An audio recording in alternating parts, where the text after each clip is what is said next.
স্বাস্থ্য সাথী কার্ড। রাজ্যের তরফে এই এসআইআর এ নাগরিকত্বের পরিচয় হিসেবে ওই স্বাস্থ্য সাথী কার্ডকে যুক্ত করার বা নাগরিকত্বের পরিচয় হিসেবে গণ্য করার দাবি জানিয়েছে রাজ্য সরকার। কমিশনের কাছে চিঠি পাঠিয়ে স্বাস্থ্যসাথী কার্ড, রেশন কার্ড এবং আধার কার্ডকে যাতে নাগরিকত্বের প্রমাণ হিসেবে দাখিল করা যায় সে ব্যাপারে উপযুক্ত পদক্ষেপ নেওয়ার জন্য নির্বাচন কমিশনকে আবেদন জানিয়েছে রাজ্যের মুখ্য সচিব। এক্ষেত্রে রাজ্যের দাবি, সমস্ত নাগরিকদের পরিচয় যাচাই করার পরেই রাজ্য সরকার তাদের জন্য স্বাস্থ্যসাথী কার্ডের সুবিধে দিচ্ছে। তাই স্বাস্থ্যসাথী কার্ডকে ওই নাগরিকত্বের নথি হিসেবে বিবেচনা করার কথা বলা হয়েছে। রাজ্য সরকারের এই দাবির পর রাজনৈতিকভাবে অত্যন্ত কড়া প্রতিক্রিয়া লক্ষ্য করা গেছে। বিরোধী রাজনৈতিক দলগুলো রীতিমতো এই ঘটনাকে মগের মুলুক বলে কেউ কেউ কটাক্ষ করেছেন। কেউ আবার জানিয়েছেন এখন স্বাস্থ্যসাথী বলা হচ্ছে, এরপর তো আবার লক্ষ্মী ভাণ্ডার বলা হবে, মানে ওই যারা লক্ষ্মী ভাণ্ডার পান তারা প্রত্যেকেই ভারতের নাগরিক, ফলে তাদের প্রত্যেকের নাম ভোটার তালিকায় উঠবে।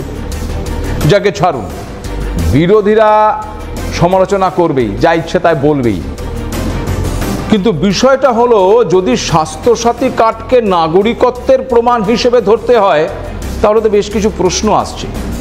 প্রশ্ন এখানে যে পরিবারের প্রত্যেকের নামে তো আলাদা আলাদা স্বাস্থ্যসাথী কার্ড নেই।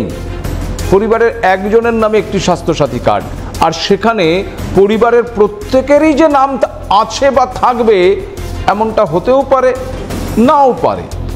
তাহলে সেক্ষেত্রে ওই একটি স্বাস্থ্যসাথী কার্ড দিয়ে পরিবারের প্রত্যেকেই যে ভোটার তালিকায় নাম তুলতে পারবে তা নিয়ে যথেষ্ট প্রশ্নচিহ্ন থাকছে নাকি? জাতীয় নির্বাচন কমিশন গোটা দেশ জুড়েই কাজ করে থাকে। আধার কার্ডকেই তারা নাগরিকত্বের প্রমাণ হিসেবে মানেনি, তাহলে কি এই স্বাস্থ্যসাথী কার্ডকে মানবে? এমন একাধিক যুক্তিসংহত প্রশ্ন তৈরি হয় এই প্রস্তাবের পরিপ্রেক্ষিতে। ফলে যা হবার তাই হয়েছে।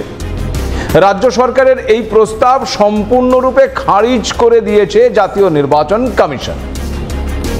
অর্থাৎ গিয়ে দাঁড়ালো কি, যে না, কোনো রকম কোনো স্বাস্থ্যসাথী কার্ড, রেশন কার্ড এই সমস্ত কিছু এই এসআইআর এর ক্ষেত্রে বাংলায় লাগু হবে না। লাগু হবে কি, ওই 11টি নথির একটি, তার সঙ্গে অবশ্য 12 নম্বর নথি হিসেবে আপনি আধার কার্ডকে দিতে পারেন।